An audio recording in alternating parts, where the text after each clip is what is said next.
السلام علیکم ورحمۃ اللہ وبرکاتہ۔ اعوذ باللہ السمیع العلیم من الشیطان الرجیم من ہمزہ ونفخہ ونفثہ۔ بسم اللہ الرحمن الرحیم۔ ان المسلمین والمسلمات والمؤمنین والمؤمنات والقانتین والقانتات والصادقین والصادقات والصابرین والصابرات والخاشعین والخاشعات والمتصدقین والمتصدقات والصائمین والصائمات والصائمات والحافظین فروجہم والحافظات والذاکرین اللہ کثیرا والذاکرات اعد اللہ لہم مغفرۃ واجرا عظیما۔ محترم سامعین کرام، سورۃ الاحزاب سورہ نمبر 33 اور اسی سورت سے آیت نمبر 35 یعنی 35 نمبر کی آیت کریمہ آپ کے سامنے تلاوت کی گئی ہے۔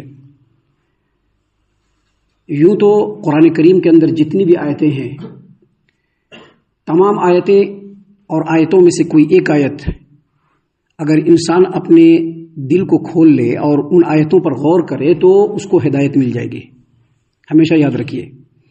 لیکن اللہ تبارک و تعالیٰ کی طرف سے اللہ کے بندوں کی ہدایت و رہنمائی کے لیے کچھ خاص صورتیں نازل ہوئی ہیں، جن میں سے ایک یہ سورۃ الاحزاب ہے۔ اس سورت کریمہ کی ایک ایک آیت غور و فکر کرنے کے لائق ہے، اس میں سے ہر ایک آیت کریمہ پر غور و فکر کرنا چاہیے، اور ہم مسلمان ہونے کے ناطے یہ ہماری ڈیوٹی رب العالمین کی طرف سے ہے۔ قرآن کریم سے دوری دنیا میں بھی ناکامی کا سبب بنے گا اور آخرت میں بھی انسان نامراد ہوگا، اور قرآن کریم سے جو لوگ جڑ جائیں گے اللہ تعالیٰ دنیا میں بھی اس کو خیر و بھلائی کا سرچشمہ بنائے گا اور آخرت میں بھی وہ کامیاب و کامران ہو جائیں گے۔ یہ جو آیت کریمہ ہے، اس آیت کریمہ کی تفسیر میں اور اس کے شان نزول میں ایک حدیث ہے جس کو امام احمد نے اپنی مسند کے اندر، اور اسی روایت کو امام النسائی نے اپنی السنن الکبریٰ کتاب التفسیر کے اندر سیدہ ام المؤمنین ام سلمہ رضی اللہ عنہا سے روایت کیا ہے۔ دیکھیے، آپ آیات پر غور کریں گے، اس آیت کریمہ کے الفاظ پر غور کریں گے تو اللہ نے فرمایا ان المسلمین والمسلمات، یعنی مسلمان مرد لوگ اور مسلمان عورتیں۔ آگے والمؤمنین والمؤمنات، مومن مرد لوگ اور مومنہ عورتیں۔ والقانتین والقانتات، فرما بردار لوگ، فرما بردار عورتیں، یعنی مردوں کا بھی ذکر ہوا ہے اسپیشلی اور عورتوں کا بھی ذکر ہوا ہے۔ تو اس آیت کریمہ کے شان و نزول میں حدیث ہے، ام المؤمنین ام سلمہ رضی اللہ عنہا کہتی ہے کہ میں نے نبی کریم صلی اللہ علیہ وسلم سے پوچھا، سوال کیا کہ کیا بات ہے قرآن کریم میں صرف مردوں کا ہی ذکر ہے؟ انہوں نے کہا ایک بات کہ بھائی کیا بات ہے، قرآن کریم میں اللہ جو مخاطب کرتا ہے تو صرف مردوں کو ہی مخاطب کرتا ہے، حالانکہ اللہ تبارک و تعالیٰ نے صرف مردوں کو مخاطب نہیں کیا ہے۔ جہاں جہاں پر اللہ تبارک و تعالیٰ نے کہا یا ایھا الناس، تو ناس کے اندر مرد بھی آتے ہیں اور عورتیں بھی آتی ہیں۔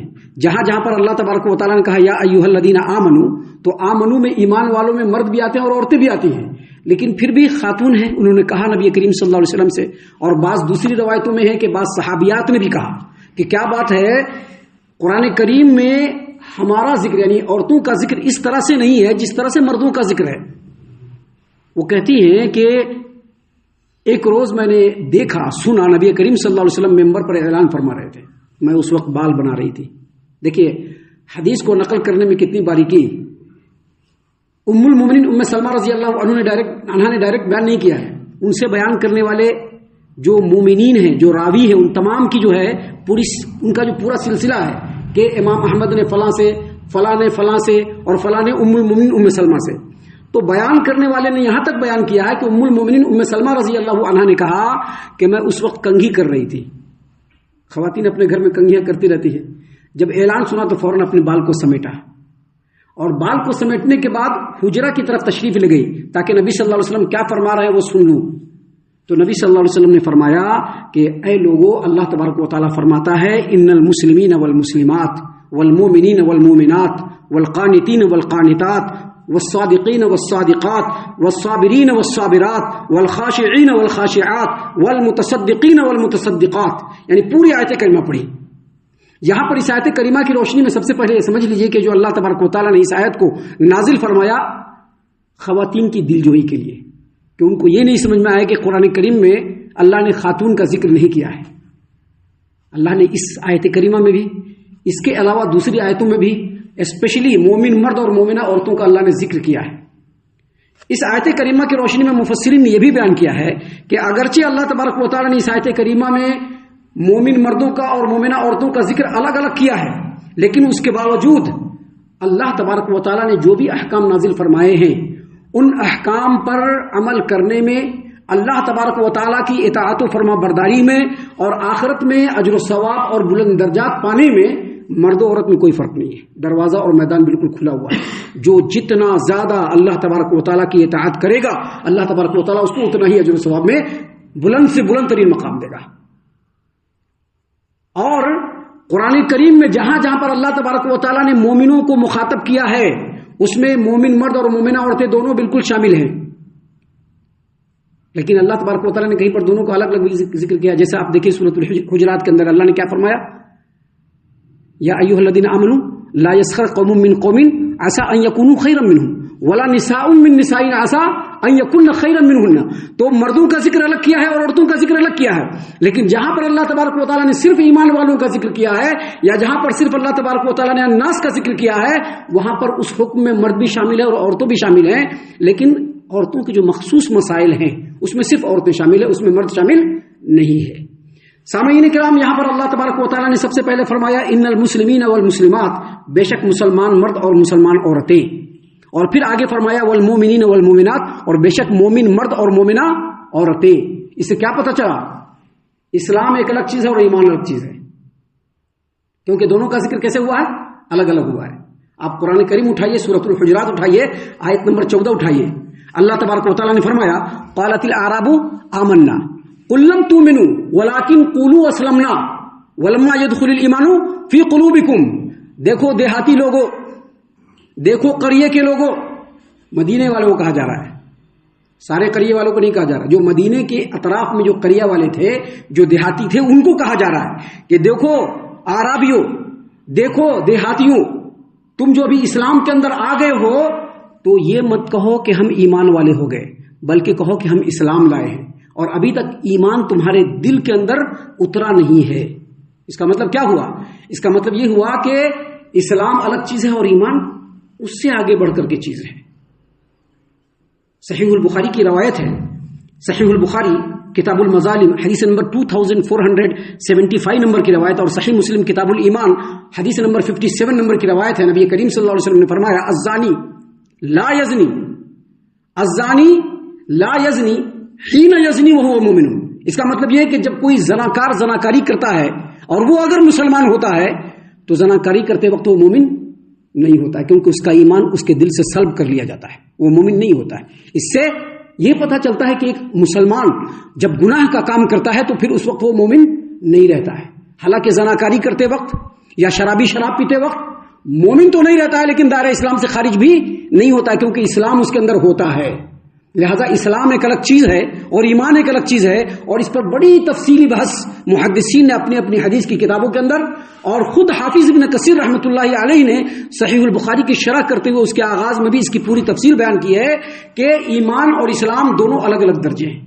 ہر انسان مسلمان ہو سکتا ہے لیکن ہر مسلمان مومن نہیں ہو سکتا ہے. مومن ہونے کے لیے بہت بہت قربانیاں دینی پڑتی ہے، ایسے ہی کوئی مومن نہیں ہو جاتا ہے. ابھی کچھ کمانے کے لیے دکان میں جانا پڑتا ہے نا، جو آدمی دکان میں نہیں جائے گا وہ کما پائے گا؟ نہیں کما پائے گا. کمانے کے لیے دکان میں جانا پڑتا ہے، محنت کرنا پڑتا ہے، اپنے خون کو جلانا پڑتا ہے، اپنے جسم کو تھکانا پڑتا ہے، اپنے اعصاب اور پٹھوں کو اور ذہنوں کو تھکانا پڑتا ہے، تب آدمی جیب کو گرم کر کے لاتا ہے. لاتا کہ نہیں لاتا ہے؟ ویسے ہی ایمان سبھی کو ملنے والا نہیں. ایمان کے لیے محنت کرنا پڑے گا، مشقت کرنا پڑے گا. محترم سامعین کرام، اللہ تبارک و تعالیٰ نے فرمایا ان المسلمین والمسلمات والمومنین والمومنات، بے شک مسلمان مرد اور مسلمان عورتیں اور مومن مرد اور مومنہ عورتیں. اور آگے کہا اللہ تبارک و تعالیٰ نے والقانتین والقانتات. قانتین اور قانتات کا مطلب کہتے ہیں سکون کے ساتھ باادب کھڑے ہونا. ابھی کوئی کسی کا فرما بردار ہوتا ہے تو کیا کرتا ہے؟ ایک دم ایسے کھڑا ہوتا ہے. کیوں کھڑا ہوتا ہے؟ کہ اس کی بڑی فرما برداری ہے کہ نہیں؟ ابھی کوئی کام نکالنا ہوگا، افسر کے پاس جائیں گے تو کیسے کھڑیں گے؟ ذرا سا کوئی کہتے کہ نہیں کہتے ایسے مت کرو، افسر ناراض ہو جائے گا. اسی کو کہتے ہیں فرما برداری، اسی کو کہتے ہیں قانتین القانتات. اور یہ کس کے لیے ہے؟ رب العالمین کے لیے. رب العالمین کے لیے ہے. القانتین والقانتات. اللہ تعالیٰ نے قرآن کریم سورۃ البقرہ آیت نمبر 238 میں فرمایا وقوموا للہ قانتین. اللہ کے سامنے بالکل فرما بردار ہو کر کے کھڑے رہو. اس سے یہ پتہ چلتا ہے کہ جب آدمی نماز پڑھے تو نماز کے اندر اپنے ذہن کو بھی اور اپنے پورے جسم کو رب العالمین کے سامنے بالکل پرسکون کر کے کھڑا ہو کے ایسا لگے کہ وہ اپنے رب کا فرما بردار ہے. اسی کو کہتے ہیں والقانتین والقانتات. اور پھر آگے اللہ تبارک و تعالیٰ نے فرمایا والصادقین والصادقات. سچے مرد اور سچی عورتیں. ایک بات ہمیشہ یاد رکھیے, جو سچائی ہے اس کا سچائی کا جو تعلق ہے یہ زبان سے ہے. سچائی کا تعلق کہاں سے ہے؟ زبان سے ہے. اور سچ بولنا یہ بہت ہی قابل تعریف عمل ہے. بہت سارے صحابہ سے یہ ثابت ہے کہ جب وہ اسلام اور ایمان میں نہیں آتے تب بھی وہ سچ بولتے تھے, اور جب وہ اسلام کو قبول کر لیے تو اپنے زندگی میں چاہے وہ زمانے جاہلیت میں رہے ہوں چاہے وہ دین اسلام میں آ گئے ہوں کبھی بھی انہوں نے جھوٹ نہیں بولا. کیوں جھوٹ نہیں بولا؟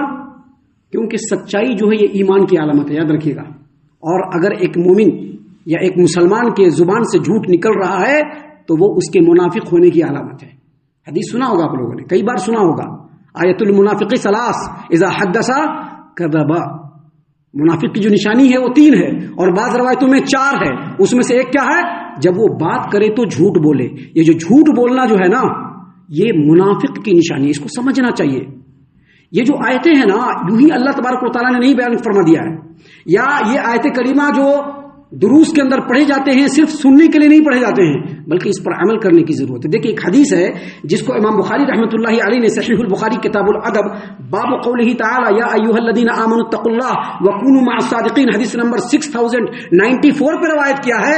نبی کریم صلی اللہ علیہ وسلم نے اپنی امت کے لوگوں کو مخاطب کرتے ہوئے کہا علیکم بالصدق. دیکھو سچائی کو لازم پکڑو, سچائی کو لازم پکڑو. کیوں؟ فإن الصدق يهدي إلى البر. کیونکہ سچائی کو لازم پکڑو گے تو وہ تم کو نیکی کی طرف لے جائے گا. سچائی کو لازم پکڑو گے تو وہ کدھر لے جائے گا؟ نیکی کی طرف لے جائے گا. وإن البر يهدي إلى الجنة. اور نیکی تم کو جنت کی طرف لے جائے گا.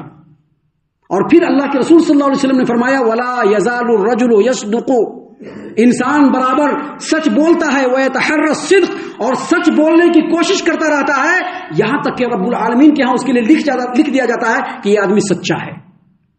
اب سوچئے رب کے ہاں لکھا جانا کہ یہ آدمی سچا ہے یہ کتنی بڑی بات ہے.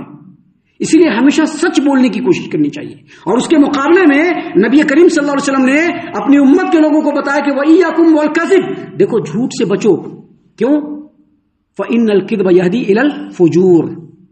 یہ جھوٹ جو ہے نا انسان کو برائی کی طرف لے جاتا ہے. ہمیشہ یاد رکھیے گا جھوٹ انسان کو برائی کی طرف لے جاتا ہے. وَإِنَّ الْفُجُورَ يَهْدِي إِلَى النَّارِ. اور برائی انسان کو کہاں لے جاتا ہے؟ جھوٹ کہاں لے جاتا ہے؟ جہنم کی طرف لے جاتا ہے. برائی جہنم کی طرف لے جاتا ہے. اور پھر اللہ کے رسول صلی اللہ علیہ وسلم نے کہا کہ ایک آدمی جھوٹ بولتا ہے, بار بار جھوٹ بولتا ہے, جھوٹ بولنے کی کوشش کرتا ہے, تو اللہ کے یہاں اس کو لکھ دیا تھا کیا کہ یہ جھوٹا ہے.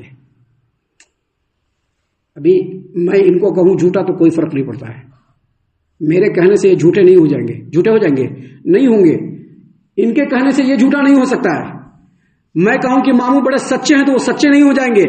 اگر رب کسی کے لیے سچا لکھ دے تو وہ سچا ہے, اور رب جس کے لیے جھوٹا لکھ دے وہ جھوٹا ہے. اور یہ جھوٹ منافقت کی نشانی ہے. اس لیے جھوٹ سے بچنا مومنوں کے لیے, مسلمانوں کے لیے ازبط ضروری ہے. سچ بولنا اپنی زندگی کا بالکل لازمی حصہ بنا لینا چاہیے. اس کے بعد اللہ تبارک و تعالیٰ نے آگے فرمایا والصابرین والصابرات. والصابرین والصابرات یعنی صبر کرنے والے مرد اور صبر کرنے والی عورتیں. صبر کے تعلق سے اس سے پہلے بھی بتایا ہے, صرف رمضان میں نہیں اپنی زندگی کے ہر دن میں اللہ تبارک و تعالیٰ کی اطاعت و فرما برداری کرتے ہوئے جو تکلیف پہنچے اس پر صبر کرنا. ہم نے اگزامپل سے بتایا تھا, دکان میں آدمی بیٹھا ہوا ہے اور اچانک نماز کا وقت ہو گیا, کسٹمر آ کر کے چلا جائے گا بول کر کے دل میں تکلیف ہوتی ہے, لیکن اس کے باوجود انسان اپنے شٹر کو گرائے اور نماز پڑھنے کے لیے بالکل پابندی سے آئے, اس کو کہتے ہیں صبر. رات کو انسان گہری نیند میں سویا ہوا ہے, مؤذن فجر کے وقت اذان پکار رہا ہے, وہ اٹھا اور آ کر کے نماز پڑھنے کے لیے آیا, یہ ہے طاعت و فرما برداری کے اوپر صبر. رات کے حصے میں مومنین اٹھ کر کے وضو کرتے ہیں, رب العالمین کے سامنے 2 رکعت یا جتنا اللہ میسر کرے نماز پڑھتے ہیں, اپنے نیند کو قربان کرتے ہیں. اس کو کہتے ہیں اطاعت و فرما برداری پر صبر. اس کے علاوہ اس کی بہت ساری مثال ہے، اگر مثال دینے بیٹھیں گے تو بہت وقت لگ جائے گا. یہ صبر کی ایک قسم ہے. صبر کی دوسری قسم اللہ تبارک و تعالیٰ کی اطاعت و فرما برداری کرتے ہوئے جن چیزوں کو اللہ نے منع کیا ہے اس سے بچنا، اور اس کے بدلے میں جو فائدے اور لذتیں ملنے والی ہے ان لذتوں پر صبر کرنا، اس کو کہتے ہیں صبر. لوگوں کی طرف سے تکلیفیں پہنچتی ہیں، ان تکلیفوں پر صبر کر کے اپنے آپ کو اطاعت و فرما برداری پہ اڈگ رکھنا، اس کو کہتے ہیں صبر. اور اللہ تبارک و تعالیٰ کی طرف سے جو مصیبتیں آتی ہیں ان مصیبتوں پر یہ سمجھنا کہ یہ رب کی طرف سے مقدر تھا اور پہلے ہی مرحلے میں صبر کرنا، یہ اصل میں ہے صبر. اسی کو اللہ تبارک و تعالیٰ نے یہاں پر فرمایا والصابرین والصابرات، اور صبر کرنے والے لوگ اور صبر کرنے والی عورتیں. اور پھر آگے کہا والمتصدقین والمتصدقات، اور صدقہ کرنے والے مرد اور صدقہ کرنے والی عورتیں. صدقات تو بہت ہوتے ہیں، مسجدوں میں بھی صدقہ ہوتا ہے، لیکن ہمارے پڑوس میں، ہمارے رشتوں میں، ہمارے گھروں میں، ہمارے خاندان میں، ہمارے کنبے قبیلے میں، ہمارے سماج میں ایسے لوگ جن کو کمانے کا اتنا ذریعہ نہیں ہے، ایسے لوگوں کے گھروں کی ضرورت کو پورا کرنا، یہ اصل میں صدقہ ہے. صدقہ اصل میں اس کو کہتے ہیں. اللہ تعالیٰ نے قرآن کریم میں ایک مقام پر نہیں بہت سارے مقام پر کہا ہے وفی اموالہم حق للسائل والمحروم، تمہارے مالوں میں حق ہے، کن کا؟ مانگنے والوں کا بھی، اور جن کو اللہ نے محروم کر دیا ہے ان کا بھی حق ہے. اور ایسے صدقہ کرنے والے لوگ جو لوگوں کی ضرورتوں کو بالکل چھپ کر کے پورا کرتے ہیں، اللہ کے رسول صلی اللہ علیہ وسلم نے فرمایا کہ جب قیامت کا دن ہوگا اور رب کے عرش کے سائے کے علاوہ کوئی سایہ نہیں ہوگا، تو ایسا آدمی جو چھپ کر کے لوگوں کی مدد کرتا ہے، لوگوں کو پتہ نہیں چلنے دیتا، اللہ تعالیٰ اس کو عرش کے سائے میں جگہ دے دے گا. محترم سامعین کرام، اس کے بعد اللہ تبارک و تعالیٰ نے فرمایا والصائمین والصائمات، روزہ رکھنے والے مرد اور روزہ رکھنے والی عورتیں. روایت کیا جاتا ہے کہ وزکات الجسد الصوم، یعنی جسم کا زکات کیا ہے؟ روزہ ہے. جسم کا زکات روزہ ہے. اس کی تشریح میں اہل علم نے کہا کہ جب آدمی روزہ رکھتا ہے نا، تو روزہ رکھنے کی وجہ سے شرعی لحاظ سے بھی اور جسمانی لحاظ سے بھی. شرعی لحاظ سے کفر و شرک سے اللہ تعالیٰ، منافقت سے اللہ تبارک و تعالیٰ، جھوٹ اور برائی سے اللہ تبارک و تعالیٰ انسان کو پاک کر دیتا ہے، اور طبعی اعتبار سے جسم کے اندر جتنے برے فیکٹرز ہیں سب کو اللہ تعالیٰ نکال دیتا ہے. امام سعید ابن جبیر رحمۃ اللہ علیہ کہتے ہیں، تفسیر الدر المنصور کے اندر ہے کہ جو آدمی پورے رمضان کا روزہ رکھے اور ہر مہینے کا 3 روزہ رکھ لے، وہ صائمین صائمات میں آ جائیں گے، چاہے وہ مرد ہو یا عورت. اگر پورے مہینے روزہ رکھ لے اور ہر مہینے 3 روزہ رکھ لے، وہ صائمین اور صائمات میں آ جائیں گے. اس کے بعد اللہ تبارک و تعالیٰ نے آگے مزید فرمایا والحافظین فروجہم والحافظات، یعنی اپنی شرمگاہوں کی حفاظت کرنے والے مرد اور اپنی شرمگاہوں کی حفاظت کرنے والی عورتیں. کیا مطلب حرام کی طرف نہیں جائیں ایسے لوگوں کو بھی. اور پھر آگے اللہ نے فرمایا والذاکرین اللہ کثیرا والذاکرات، اور اللہ تبارک و تعالیٰ کا ذکر کرنے والے مرد اور اللہ تبارک و تعالیٰ کا ذکر کرنے والی عورتیں. اس آیت کریمہ کے اس ٹکڑے کی تفسیر میں امام ابن ابی حاتم نے تفسیر ابن ابی حاتم کے اندر سیدنا ابو سعید خدری رضی اللہ عنہ سے روایت کیا ہے، اور یہ روایت سنن نبی داؤد کتاب الوتر حدیث نمبر 1451 پہ ہے کہ نبی صلی اللہ علیہ وسلم نے فرمایا کہ جب کوئی آدمی رات کو بیدار ہو اور پھر اپنی بیوی کو بھی بیدار کرے، اور دونوں شوہر و بیوی اگر 2 رکعت نماز اللہ کے لیے پڑھ لے، وہ ذاکرین میں شامل ہو جائیں گے. ایک بات ہمیشہ یاد رکھیے، ایک مومن ہونے کے ناطے، توحید پرست ہونے کے ناطے، اور خاص طور سے علماء اور ذمہ داران، ان کے لیے ضروری ہے کہ شریعت کے معاملے میں وہ ہمیشہ افضل کو ترجیح دے. جو افضل ہو اس کو کریں. مفضول جائز ہے، لیکن شیطان سب سے پہلے انسان کو اور توحید پرستوں کو جو بہکاتا ہے، چلو یہ بھی چلے گا، وہ افضل ہے لیکن یہ بھی چلے گا. نہیں، علماء کرام کو ہمیشہ افضل، اور اللہ کے رسول صلی اللہ علیہ وسلم نے کیا فرمایا ہے؟ افضل الصلاۃ بعد المکتوبۃ قیام اللیل، یعنی فرض نمازوں کے بعد سب سے افضل نماز کون سی ہے؟ رات کی نماز. امام احمد بن حنبل رحمۃ اللہ علیہ کا مشہور معروف قول ہے، وہ کہتے ہیں کہ مجھے نہیں معلوم ہے کہ میں نے جتنے بھی اہل علم کو دیکھا ہے وہ رات کو نماز نہ پڑھتے ہو. جتنے بھی اہل علم ہے جو علماء کی صف میں ہیں وہ رات کو اٹھ کر کے نماز پڑھتے ہیں. 5 نمازیں نہیں، رات کو اٹھ کر کے نماز پڑھتے ہیں. لیکن اس کے باوجود ایک اور بات یاد رکھیے، رات کی نماز ہو تہجد کی نماز ہو یا تراویح کی نماز ہو، افضل ضرور ہے، لیکن 5 نمازوں سے افضل نہیں ہے، یاد رکھیے گا. جو 5 فرض نمازیں یہ سب سے افضل ہے. میں یہ بات اس لیے بول رہا ہوں کہ ہم نے برابر دیکھا ہے اہل حدیث مسجدوں کے اندر اللہ کی طرف سے ایک حکم ہے، تراویح کی نماز چل رہی ہو اور آ کر کے اس میں عشاء میں مل لیے تو عشاء ہو جائے گی، ہے نا ایسا. لیکن ہمارے ہاں کیا ہوتا ہے، اسپیشلی رمضان میں فرض نماز کو لیٹ سے پڑھیں گے. کیوں؟ کیونکہ جا کے تہجد کے پیچھے پڑھ لیں گے تو ہو جائے گا. یہ نہیں، یہ صحیح نہیں ہے. یہ کبھی ہو گیا نو پرابلم، عذر شرعی ہے، کبھی ہو گیا، لیکن ایک انسان کو چاہیے کہ پہلے وہ فرض نمازوں کو لازم پکڑے، فرض نمازوں کو اس کے وقت پر پڑھے، فرض نمازوں کو پابندی سے قائم کرے، باجماعت پڑھے. یہ نہیں ہونا چاہیے کہ رمضان میں تہجد کی نماز ہے، تراویح کی نماز ہے، بس عشاء کی جماعت چھوڑیں گے، بعد میں آ کر کے تراویح میں ملیں گے، 2 رکعت امام صاحب پڑھیں گے، ان کے ساتھ ہم 2 رکعت پڑھ لیں گے اور بعد میں 2 رکعت پڑھ لیں گے تو ہماری عشاء کی نماز ہو جائے گی. نماز ہو جائے گی، لیکن یہ طریقہ صحیح نہیں ہے. طریقہ وہ صحیح ہے کہ جو نماز کا جو وقت ہے اس وقت میں اس نماز کو پڑھا جائے. اور جو آدمی رات کی نماز کو لازم پکڑے گا، اللہ تبارک و تعالیٰ نے یہاں پر فرمایا کہ وہ ذاکرین اور ذاکرات میں شامل ہو جائے گا. لہٰذا صرف رمضان میں نہیں، رمضان کے بعد کے دنوں میں بھی رات کی نماز کو لازم پکڑا جائے. محترم سامعین کرام، اس کے بعد اللہ تبارک و تعالیٰ نے یہاں پر ان لوگوں کا ذکر کرنے کے بعد کہا اعد اللہ لهم مغفرۃ واجرا عظیما.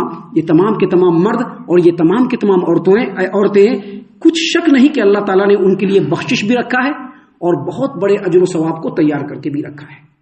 لہٰذا یہ جو آیتیں ہیں، یہ جو آیت کریمہ ہے، اس میں جو صفات بیان کیے گئے ہیں اس کو بار بار پڑھا جائے، اس پر غور و فکر کیا جائے اور اس کے مطابق زندگی گزارا جائے.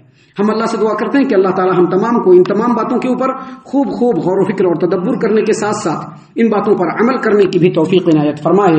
آمین. اللہ تعالی ہم تمام کو صحیح معنوں میں پکا سچا مومن مسلمان بنائے، اللہ اور اس کے رسول صلی اللہ علیہ وسلم کی اطاعت و فرما برداری کرنے والا بنائے، صحابہ کرام رضی اللہ عنہم کے طریقے پر چلنے والا بنائے، جنت الفردوس میں جگہ عطا فرمائے. اے اللہ ہم تمام کو جہنم سے پناہ دے، اے رب العالمین ہم تمام کو جہنم سے پناہ دے، اے مالک الملک ہم تمام کو جہنم سے پناہ دے. آمین یا رب العالمین. وما علینا الا البلاغ المبین. الذي نزل الفرقان على عبده ليكون للعالمين نذيرا.